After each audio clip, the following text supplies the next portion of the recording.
கர்த்தருடைய பரிசுத்த நாமத்துக்கு மகிமை உண்டாவதாக. ஏலோகி விடுதலை வார்த்தை என்ற நிகழ்ச்சி மூலமாக உங்கள் யாரையும் நான் சந்திப்பில் பெரிய மகிழ்ச்சி அடைகிற இந்த புதிய இந்த காலை நேரத்தில் உன்னதமான ஆண்டவர் உயர்த்தி நம்ம எல்லாரும் சேர்ந்து பாட போகிறோம். தகப்பனே, என் தந்தையே, தலை நிமிரச் செய்கிறவரே, கேடகம் நீரே, மகிமையும் நீரே, தலை நிமிரச் செய்பவர் நீரே என்று சொல்லி உன்னதமான ஆண்டவர் உயர்த்துவோம்.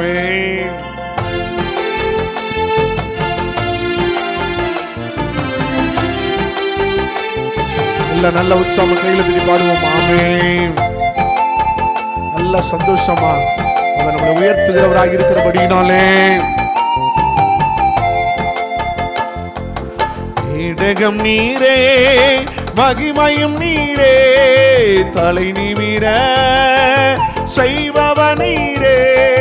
கேடகம் நீரே, மகிமையும் நீரே, தலை நிமிர செய்பவ நீரே, தலை நிமிர செய்பவ நீரே, தலை நிமிர செய்பவ நீரே. தகப்பனே, தந்தையே, தலை நிமிர செய்பவ நீரே. தகப்பனே, தந்தையே, தலை நிமிர செய்பவ நீரே. எதிரிகள் எவ்வளவாய் பெருகிவிட்டன, ஆனா எதிர்த்தழுவோர் மிகுந்து வந்தாலும் சோர்ந்து போவதில்லை, நான் ஒடுங்கி போவதில்லை. என கர்த்தர் என்னை தாங்குவார். என் எதிரிகளுக்கு மத்தியில் ஒரு உயர்வை வைத்திருக்கிறார். ஹல்லேலூயா. தீங்கு செய்வர்களுக்கு முன்னாடி, நெருக்கப்படுத்துவர்களுக்கு முன்னாடி தம்முடைய கனப்படுத்தி உயர்த்துகிறவன் நம்மோடு இருக்கிறார். ஆமென். எல்லாரும் சொல்லுங்க பார்க்கலாம். எல்லாரும் சேர்ந்து பாட போகிறோம். ஆமென். எதிரிகள் எவ்வளவாய் பெருகிவிட்டன, எதிர்த்தழுவோர் எத்தனையோ மிகுந்து விட்டன. சொல்லுங்க பார்க்கலாம். எதிரிகள் எவ்வளவாய் பெருகிவிட்டன, எதிர்த்தழுவோர் எத்தனையோ எழுந்து விட்டன. ஆனாலும் சோர்ந்து போவதில்லை, தளர்ந்து விடுவதில்லை. சோர்ந்து போவதில்லை, தளர்ந்து விடுவதில்லை. தகப்பண்ணி தாங்குகிறே, நீ தள்ளாட விட மாட்டீ. தகப்பண்ணி தாங்குகிறே, என்னை தள்ளாட விட மாட்டீ. கேடகம் நீரே, மகிமையும் நீரே, தலை நிமிர செய்பவ நீரே. கேடகம் நீரே, தலை நிமிர செய்பவ நீரே, தலை நிமிர செய்பவ நீரே, தலை நிமிர செய்பவ நீரே, தலை நிமிர செய்பவ நீரே, தலை நிமிர செய்பவ நீரே. எல்லாரும் அப்படியே இறக்கடங்களை கண்களை மூடுவோமா. கேடகம் நீரே, மகிமையும் நீரே, தலை நிமிர செய்பவ நீரே, தலை நிமிர செய்பவ நீரே, தலை நிமிர செய்பவன். எங்களுக்கு கனம், எங்களுக்கு மகிமை எல்லாம் அப்பா ஒருத்தர் தான்ப்பா. நீங்க எங்களை கனப்படுத்துகிறவர், எங்களை உயர்த்துகிறவர், எங்களை மேன்மைப்படுத்துகிறவர். அப்பா ஆண்டவரே, ஐஸ்வர்யமும் கனமும் கர்த்தரிடத்திலிருந்து வருகிறது. எவரை மேன்மைப்படுத்தவும் பலப்படுத்தவும் உம்முடைய கரத்தினாலே ஆகும் என்று சொன்னீரே. அப்பா இந்த காலை நேரத்தில் அப்பா ஆண்டவரே, உம்முடைய பாதத்தில் நாங்கள் வருகிற ஐயா, நீ என் பார்வைக்கு அருமையானபடியினாலே கனம் பெற்றாய், நான் உன்னை சிநேகித்தேன் சொன்னீங்களே. அந்த வார்த்தைகளை நாங்கள் மறுபடியும் மறுபடியும் மறுபடியும் நாங்கள் நினைவு கூர்ந்து அந்த வாக்குத்தத்தங்களை பிடித்து, அந்த வார்த்தையை வசனத்தை பிடித்து நாங்கள் ஆண்டவரே அப்பா ஜெபிக்கிறையா, நீங்க எங்களை கனப்படுத்துங்க அப்பா, கனப்படுத்துங்க. எங்களை கனப்படுத்த படணும் அப்படின்னா எங்க வாழ்க்கையில் நாங்கள் என்னெல்லாம் செய்யணும் என்பதை ஒவ்வொரு வாரமும் நீங்க எங்க கூட பேசிட்டே இருக்கிறீங்கப்பா. அதே போல இன்றைக்கு நீங்க எங்களோடு பேசுவீராக. ஆண்டவரே, நாங்கள் கனமடைவதற்கு நாங்கள் இடத்துல காணப்படுகிறதான ஆண்டவரே குறைவுகள் இருக்குமாயின் அந்த குறையெல்லாம் மாற்றுங்க. ஆண்டவரே, நாங்களுடைய சமூகத்தில் உண்மை கனப்படுத்துகிறவர்களாய், ஆண்டவரே மனிதர்களால் கனப்படுத்தப்படுகிறவர்களாய் எங்களுடைய வாழ்க்கை மாற அர்ப்பணிக்கிறோம். இயேசுவின் நாமத்தில் பிதாவே, ஆமென். அல்லேலூயா. கிறிஸ்துவுக்குள் பிரியமானவர்களே, இந்த காலை நேரத்தில் நம்முடைய ஆண்டுடைய வார்த்தையை தியானிக்க முடிய நாம் கடந்து வந்திருக்கிறோம். ஏசாயா தீர்க்கதரிசன புஸ்தகம் 43வது அதிகாரம் 4வது வசனத்தை நாம் வாசிக்கும் பொழுது வேதம் சொல்லுகிறது, நீ என் பார்வைக்கு அருமையானபடியினாலே கனம் பெற்றாய் என்று வேதம் சொல்லுகிறது. அல்லேலூயா.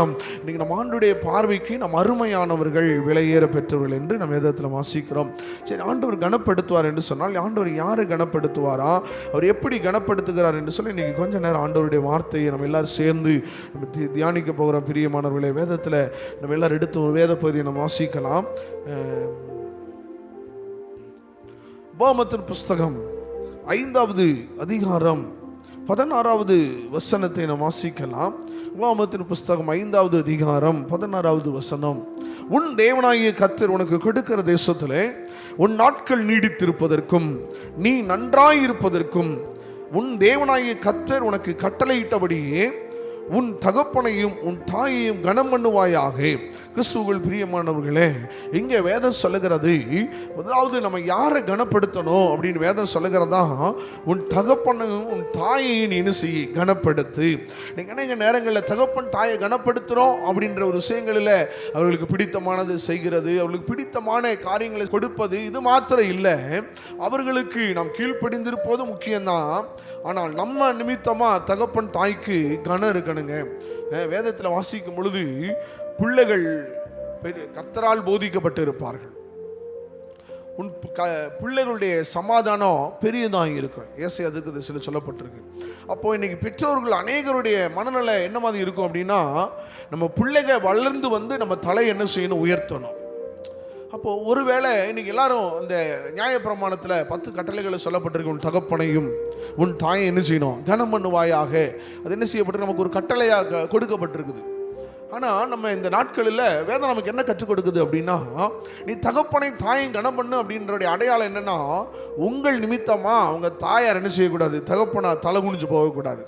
சொல்லுவாங்க, பரவாயில்லையா, இந்த வீட்டில் இருக்கிற இந்த குடும்பத்தில் இன்னாருடைய பிள்ளை இப்படிப்பட்ட உயர்வில் இருக்கிறாங்க, இவ்வளோ ஆசுவாதமாக இருக்கிறாங்க, இவ்வளவு நல்லவர்களாக இருக்கிறார்கள் என்று சொல்லி பிள்ளைகள் நிமித்தமாக தகப்பன் தாய்க்கு வருகிற பெயர் இருக்கு பாருங்க, நற்பெயர்கள், நல்ல சாட்சிகள் தான் தகப்பன் தாயை கனப்படுத்தினுடைய அடையாளம்.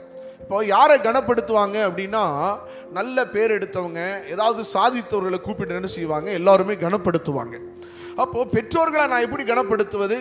எங்கள் அப்பா அம்மா என்னை பெற்று எடுத்தாங்க, இந்தாங்க உங்களுக்கு ஒரு பெரிய மெடல் தரேன் அப்படியா? இல்லையே, எங்கள் அப்பா அம்மா எங்கள் அப்பா அம்மா என்னை கனப்படுத்துன்னு சொல்லி நல்ல ஒரு பொன்னாடை எடுத்து எங்கள் அப்பா அம்மா நான் போர்த்தி அவளை கனப்படுத்துகிறேன் அப்படின்னு சொல்லி அர்த்தமா? இல்லை பிரியமானவர்களே, கனம் என்பது பிள்ளைகள் வாழ்கிற வாழ்க்கை முறையில் வாழ்ந்து வளர்ந்து அவர்கள் சாட்சிகளாய் மாறும் பொழுது தகப்பன் தாய்க்கு கனம் உண்டாகும். நிறைய பேர் வந்து என்னென்னா, பிள்ளைகளுக்கு தகப்பன் தாய்க்கு வந்து ஏதாவது ஒன்று செஞ்சிட்டோம்னா அவங்களுக்கு வந்து கனம் வந்துடும், நம்ம கனப்படுத்துகிறோன்னு அர்த்தம் கிடையாதுங்க. அது உண்மைதான். தகப்பன் தாய்க்கு செய்ய வேண்டிய கடமையை செய்யணும், பணிவிட செய்யணும், அவங்கள விசாரிக்கணும், அவர்களுக்கு வேண்டிய ஆகாரங்களை கொடுக்கணும், அவங்களுக்கு எல்லா வயதான நாட்களில் மருத்துவ செலவினங்களுக்கு நம்மளால் முடிந்த அளவுக்கு அவர்களுக்கு உபசரிக்கணும், அவங்களை எல்லா விதத்திலும் நம்ம அன்பு செலுத்தணும். தகப்பன் தாயாக இருக்கும் பொழுது அவர்களுக்கு பிள்ளைகளாக இருந்து செய்ய வேண்டிய சகல கடமைகளை நம்ம செய்யணும். ஆனால் இன்னைக்கு ஓடிக்கொண்டிருக்கிற இந்த ஓட்டத்தில் தகப்பன் தாய் என்ன செய்ய முடியாது, விசாரிக்க முடியல, அந்த அளவுக்கு ஓட்டம் ஜாஸ்தி ஆயிடுச்சு. ஆனாலும் நம்ம நேரத்தை ஒதுக்கி ஏதாவது ஒரு சூழ்நிலைகள் ஏதாவது ஒரு காரியத்தை செஞ்சு தகப்பன் தாயை கனப்படுத்தணும். அதுவும் முக்கியம். பிள்ளைகளாகிய நாம் அவர்களுக்கு, என் தகப்பன் தாய்க்கு கனத்தை உண்டாக்குறவர்களாக இருக்கணும், கனவீனப்படுத்துறவர்களாக இருக்கக்கூடாது. சொல்லுவாங்க, இப்படிப்பட்ட பிள்ளையை அந்த தகப்பன் பெற்று எடுத்திருக்கிறான்னு சொல்லி பேர் வாங்கி கொடுத்துடக்கூடாது. அப்போ பாருங்க, வேதம் சொல்லுகிறது, தகப்பன் தாயையும் நீங்கள் கனப்படுத்தணும். இந்த பூமியில் வாழ்கிற நாட்களில் உங்கள் நிமித்தமாக தகப்பன் தாய் தலை குனியக்கூடாது, உங்கள் நிமித்தமாக தகப்பன் தாய் என்ன செய்யக்கூடாது, எந்த பிரச்சனையிலும் போய் நிற்கக்கூடாது. நீங்கள் தகப்பன் தாயை நீங்கள் வந்து சந்தோஷத்தை கொடுக்குறீங்களோ இல்லையோ, தூக்கத்தை கொடுக்கக்கூடாது. தகப்பன் தாய்க்கு பணம் உதவி கொடுக்குறீங்களையோ உபத்திரவத்தை கொடுக்கக்கூடாது. ஆனால் இன்றைக்கி என்ன செய்கிறார்கள், எல்லாரும் தகப்பன் தாயை வயதான நாட்களை வேதனைப்படுத்துகிறாங்க. இனம் புரியாத துக்கம், வேதனை எல்லாம் இருக்குது. ஆனால் வேதனை என்ன கொடுக்குதுன்னா, உன் தகப்பன் தாயை கனப்படுத்து. உன் நிமித்தமாக உன் தகப்பன் தாய்க்கு என்ன உண்டாகணும், சமாதானம் இருக்கணும். உங்கள் நிமித்தமாக, பிள்ளைகள் நிமித்தமாக தகப்பன் தாய்க்கு சந்தோஷம் இருக்கணும், மகிழ்ச்சி இருக்கணும். கஷ்டம் இல்லாதவங்க இந்த உலகத்தில் யாருமே இல்லைங்க, உபத்திரம் இல்லாத யாரும் இல்லை. ஆனாலும் இந்த பூமியில் தகப்பன் தாயை வேதனையை உண்டாக்குறவர்களாய் நம்ம வாழக்கூடாது. அல்லேலூயா. அடுத்து வேதத்தில் வாசிக்கும் பொழுது அடுத்த வசனம் என்ன சொல்லுங்கன்னா, 1 சாமுவேல் புஸ்தகம் 2வது அதிகாரம் 30வது வசனத்தை நம்ம வாசிக்க கேட்கலாம். 1 சாமுவேல் 2வது அதிகாரம் 30வது வசனம். ஆகையால் இஸ்ரவேலின் தேவனாகிய கர்த்தர் சொல்லுகிறதாவது, உன் வீட்டாரும் உன் பிதாவின் வீட்டாரும் என்றென்றைக்கும் உன் சந்ததியில் நடந்து கொள்வார்கள் என்று நான் நிச்சயமாய் சொல்லியிருந்தும் இனி அது எனக்கு தூரமாய் இருப்பதாக. என்னை கனம் பண்ணுகிறவர்களை நான் கனம் பண்ணுவேன், என்னை அசட்டை பண்ணுகிறவர்களை கனஈனப்படுவார்கள் என்று கர்த்தர் சொல்லுகிறார். அல்லேலூயா. அடுத்து நம்ம என்ன செய்யணுங்க? கர்த்தரை நம்ம கனப்படுத்தணும். நாம் ஆண்டவருடைய பிள்ளைகள் தான். வசனத்தில் நம்ம வாசிக்கும் பொழுது, மல்கியாவின் புஸ்தகம் நினைக்கிறேன் 1வது அதிகாரம் 6வது வசனத்தை வாசிக்கும் பொழுது, குமாரன் தன் பிதாவையும் ஊழியக்காரன் தன் எஜமானை கனம் பண்ணுகிறான். பாருங்க, வேலைக்காரன் தனக்கு கொடுக்கப்பட்ட அதிகாரியை, எஜமானனை ஒரு என்ன செய்யறாங்க? கனப்படுத்துகிறார்கள். ஆனால் நான் பிதாவானால் என் கனம் எங்கே? எனக்கு பயப்படுகிற பயம் எங்கே? என் நாமத்தை அசட்டை பண்ணுகிறார்கள். ஆண்டவர் சொல்றாரு, நீங்க ஆண்டவருடைய நாமத்தை நீங்க அசட்டை பண்றீங்களா? நீங்கள் உமது நாமத்தை எதினாலே அசட்டை பண்ணுகிறோம் என்கிறீங்களா? எங்க நேரம் கேட்க, நான் எங்க ஆண்டவர் அசட்டை பண்றேன்? நிறைய பேருடைய சுபாவம் என்ன தெரியுமா? எல்லா தப்பு செஞ்சுட்டு நான் என்ன தப்பு செஞ்சேன், நான் என்ன பண்ணினேன், எவ்வளவுதான் புத்தி சொன்னாலும் அவங்க மனசு மைண்ட் செட்டப் என்ன, நான் ஒன்றும் செய்யலையே, நான் ஒன்றும் தப்பு செய்யலையே அப்படின்னு சொல்லி தனக்குள்ள இருக்கிற தவறை நியாயப்படுத்துவதும் மறுபடியும் அது இல்லாததை போல பேசுவதெல்லாம் ஒரு பெரிய காரியம் இல்லை. பாருங்க, அன்னைக்கு அப்படிதான் இருந்திருக்கிறாங்க. மல்கியா 1வது அதிகாரத்தில், நான் பிதாவானால் என் கனம் எங்கே? அவர் கேட்கிறாரு, எஜமான நீ கனப்படுத்துறீங்கல்ல, கர்த்தரை நம்ம கனப்படுத்துறோமா? அநேக நேரம் கர்த்தரை கனவீனப்படுத்துறோம். அவருடைய நாம தூசிக்கும்படியா நம்ம ஒரு நேரம் சில என்ன செய்கிறோம்? வாழ்கிறோம். ஆண்டவருடைய நாம தூசிக்கப்படும்படியா யாரும் வாழக்கூடாதுங்க. அவருடைய நாம தூசிக்கப்படும்படியா ஊழியமும் செய்யக்கூடாது. இன்னைக்கு அநேக நேரங்கள் ஆண்டவருடைய நாமம் தூசிக்கப்படுது. இவங்களாம் கிறிஸ்தவர்களா? இன்னைக்கு பாருங்க, உலகம் எங்க வந்துருச்சு? நம்ம உலகத்துல தான் சபை இருக்குது. சபைக்குள்ளதான் என்ன இருக்குது? உலகம் இருக்குது. ஆனா இந்த உலகத்துக்குள்ளதான் ஆண்டவர் சபையை உருவாக்கி வச்சிருக்கிறாரு. ஆனா இந்த சபைக்குள்ள எது வந்துருச்சு அப்படின்னா உலகம் வந்துருச்சு. அல்லேலூயா. உலகத்துக்குள்ள என்ன இருக்குங்க? இன்னைக்கு சபை இருக்குது. ஆனா சபைக்குள்ள என்ன வந்துருச்சு? இப்போ உலகம் வந்துருச்சு. உலகத்தினுடைய முக்கியத்துவம், உலகத்தினுடைய காரியம் எல்லாம் எங்க வர ஆரம்பிச்சிச்சு. இப்போ சபைகளுக்குள்ள வந்துருச்சு. கர்த்தருக்குரிய கனம் எங்க? சபையில கர்த்தரை மகிமைப்படுத்துறாங்களா? தேவ நாம மகிமை அடைகிறதா? தேவ ராஜ்ய மகிமை அடைகிறதா? தேவனுடைய ஊழிய மகிமை அடைகிறதா? இல்லையே. கர்த்தருக்குரிய கனமே இன்னைக்கு இல்லைங்க. சபையில யார் சிங்காசனத்தில் உட்கார்ந்து இருக்கணும்? கர்த்தர் உட்கார்ந்து இருக்கணும். யாரை மகிமைப்படுத்தணும்? கர்த்தரை மகிமைப்படுத்தணும். யாரை ஆராதிக்கணும்? தேவனை ஆராதிக்கணும். யாரை புகழணும்? கர்த்தரை புகழணும். ஆனா நான் பிதாவானால் கனம் எங்கே? யாரை கனப்படுத்துறோம்? ஆலயத்துல மனுஷனையா? அதிகாரிகளையா? ஸ்தாபனங்களையா? நிர்வாகத்தையா? எதை சொல்லுகிறது? நான் பிதாவானால் என் கனம் எங்கே? ஆண்டவர் கணக்கு கொடுக்கணும். நம்ம கணக்கு கொடுக்கணும். ஆண்டவர் சொல்றாரு, என்ன கனவீனப்படுத்துறீங்க. நான் ஆண்டவரை கனவீனப்படுத்தினா ஆண்டவர் என்ன கனவீனப்படுத்துவாரு? கர்த்தரை நம்ம கனப்படுத்துறவர்களா இருக்கணும். பிரியமானவர்களே, தகப்பனை தாயையும் கனப்படுத்தணும், கர்த்தரையும் கனப்படுத்தணும். நம்முடைய நடக்கையில, நம்முடைய செயலில், நம்முடைய வாழ்க்கை முறையில், தேவனை ஆராதிக்கிற விஷயங்களில் கர்த்தரை என்ன செய்யணுங்க? நம்ம கனப்படுத்தணும். எத்தனை பேர் கர்த்தரை கனப்படுத்துறீங்க? ஏசாயா தீர்க்கதரிசன புஸ்தகத்தில் 29வது அதிகாரம் 13வது வசனத்தை வாசிக்கும் பொழுது வேதம் சொல்லுகிறது, இந்த ஜனங்கள் தங்கள் வாயினாலே என்னிடத்தில் சேர்ந்து தங்கள் உதடுகளினாலே என்னை கனம் பண்ணுகிறார்கள், அவர்கள் இருதயமோ எனக்கு தூரமாய் இருக்கிறது, அவர்கள் எனக்கு பயப்படும் பயம் மனுஷனாலே போதிக்கப்பட்ட கற்பனையாய் இருக்கிறது. பயம்ன்றது என்னங்க? மனுஷன் சொல்லி கொடுத்த பயத்தை போல நீங்க மாறிடுச்சான். உதடுகளினால கனம் பண்றாங்க, இருதயம் தூரமா இருக்குது. கடமைக்காக ஆராதிப்பது, கடமைக்காக கர்த்தரை பயப்படுவது போல நடிப்பது. ஆண்டவர் கனப்படுத்துறீங்களா? ஆண்டவர் கனப்படுத்தணுங்க. மனுஷனுக்கு உள்ள உதடுகளினால கனம் பண்றாங்க. உதடுனால கனம் பண்றது ஆண்டவரை. இன்னைக்கு உதடுகளினால கனம் பண்றோம், இருதயம் தூரமா இருக்குதான். முழு இருதயத்தோடும், முழு ஆத்துமாவோடும், முழு பலத்தோடும் தேவனாய் கர்த்தரிடத்தில் அன்பு கூறுவாயாக என்பதே பிரதான கற்பனை. ஆண்டவரை முழு இருதயத்தோடு, முழு ஆத்துமாவோடு, பலத்தோடு அன்பு கூறுறோம். ஆண்டவரை நேசிக்கிறோமா? ஆண்டவர் நேசிக்கிறது இல்லை. கர்த்தருக்குரிய கனம் எங்கங்க? கர்த்தரை தான் நீங்க கனப்படுத்தணும், மனுஷனை கனப்படுத்தக்கூடாது. அநேக நேரங்களில் பாருங்க, எல்லாரும் காலில் எல்லாம் விழுவாங்க. காலில் விழு, அவங்க காலில் விழு. என்னையின்றி வேற தேவர்களை உண்டாக்கவும் நமஸ்கரிக்கவும் சேவிக்க வேண்டாம் தான் வசனம் சொல்லும். மனுஷன் காலில் விழவே கூடாது. பேருக்கு, பதவிக்கு, இப்படி சுயத்துக்கு என்ன செய்யும்? மனுஷன் காலில் விழுகிறது அவங்களாம் ஐயோ பரிதாபம். இதெல்லாம் ஆண்டவர் விரும்புறாரா? கர்த்தருக்குரிய கனம் எங்கங்க? யாரை கனப்படுத்துறோம்? கர்த்தரை கனப்படுத்துறோமா? எப்போ கர்த்தரை கனவீனப்படுத்துறீங்களோ அவர் உங்களை கனவீனப்படுத்துவார். கர்த்தரை நீங்கள் கனப்படுத்துவீர்களானால் தேவன் உங்களை கனப்படுத்துவார். ஹல்லேலூயா. எவரை மேன்மைப்படுத்த, அடிக்கடி நான் சொல்லிட்டு இருக்கேன், எவரை மேன்மைப்படுத்த பலப்படுத்த அவருடைய கரத்தினாலே ஆகும். ஐஸ்வர்யமும் கனமும் கர்த்தரிடத்திலிருந்து வருகிறது. ஹல்லேலூயா. ஐஸ்வர்யம் கனம் எங்க இருந்து தாங்க வருது? கர்த்தரிடத்திலிருந்து வருகிறது. நம்ம கனம் பெற்றவர்களாய் வாழணும் எத்தனை பேர் விரும்புறீங்க? ஆண்டவரை கனப்படுத்துங்க. உங்கள் தகப்பன் தாயாரை நீங்க கனப்படுத்துங்க. மூன்றாவது நம்ம வாசிக்கும் பொழுது நீங்க எடுத்து வாசிக்கலாம் நீதிமொழிகள் புஸ்தகம் 3வது அதிகாரம் 9வது வசனத்தை நாம் வாசிப்போம். நீதிமொழிகள் 3:9.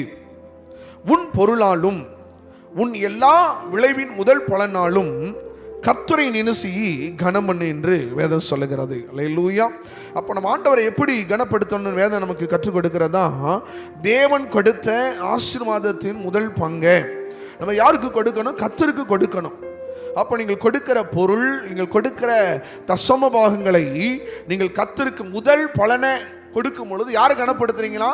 கர்த்தரை கனப்படுத்துறாங்க. எனக்கு கர்த்தர் ஆசீர்வாதத்தை தந்தாரு, எனக்கு நல்ல பிள்ளையை கொடுத்தாரு, என் தொழிலை கர்த்தர் ஆசீர்வதித்தார், இந்த மாதம் முழுவதும் வேலை செய்வதற்கு எனக்கு பலன் தந்தாரு, நல்ல வேலையை கொடுத்தாரு, நல்ல ஆரோக்கியத்தினாலே கர்த்தர் கொடுத்தாரு, ஆரோக்கியத்தை கர்த்தர் கொடுத்தார் என்று தேவன் கொடுத்த ஆசீர்வாதத்தின் முதல் பங்கு, முதல் பலனை ஆண்டவருக்கு கொடுக்கும் பொழுது, காணிக்கைகளினாலோ பொருளினாலோ கர்த்தருக்கு கொடுக்கும் பொழுது வேதம் சொல்லுகிறது நீங்கள் கர்த்தரை கனம் பண்ணுகிறீர்கள். அல்லேலூயா.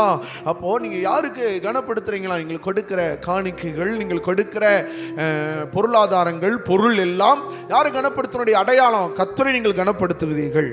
உன் பொருளாலும் உன் எல்லா விளைச்சலின் முதல் பலனாலும் கர்த்தரை கனம் பண்ணு. அப்பொழுது உன் களஞ்சிகள் என்ன செய்யுமா? பூரணமாய் நிரம்பும். உன் நாளைகளில் திராட்சரசம் புரண்டோடும். அல்லேலூயா. வேதம் ரொம்ப தெளிவாக சொல்லுகிறதுங்க.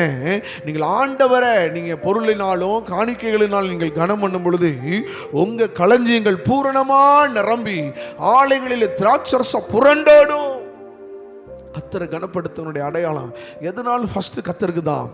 என்னுடைய வருமானத்தில் முதல் பங்கு கர்த்தருக்கு தான், என் விளைச்சலுடைய முதல் பங்கு தேவனுக்கு என்று சொல்லி நீங்கள் கொடுக்கும் பொழுது நீங்கள் கர்த்தரை கனப்படுத்துறீங்க. அது மாத்திரம் இல்லை, அப்படி கனப்படுத்துறதுனால உங்கள் களஞ்சியங்கள் பூரணமாக நிரம்பும். மீதியான துணி கெடுக்க உதவி செய்வார். ஹல்லேலூயா. கர்த்தரை கனம் பண்ணுங்க. ஹல்லேலூயா. காணிக்கைகளினால பொருளாதாரத்தினால ஆண்டவர் என்ன செய்யணும்? கனப்படுத்தணும். அடுத்து ஆண்டவர் எப்போ நம்மளை கனப்படுத்துவாரா? அதே நீதிமொழிகள் புஸ்தகம் 4வது அதிகாரத்துக்கு நேராக வேதத்தை திருப்பும் பொழுது ஒரு வசனத்தை நம்ம எல்லாரும் வாசிப்போம். 7, 8, 9 வசனத்தை நான் வாசிக்கிறேன். ஞானமே முக்கியம், ஞானத்தை சம்பாதி, எண்ணத்தை சம்பாதித்தால் புத்தியை சம்பாதித்துக்கொள். நீ அதை மேன்மைப்படுத்து, அது உன்னை மேன்மைப்படுத்தும். நீ அதை தழுவி கொண்டால் அது உன்னை கனம் பண்ணும். அல்லேலூயா.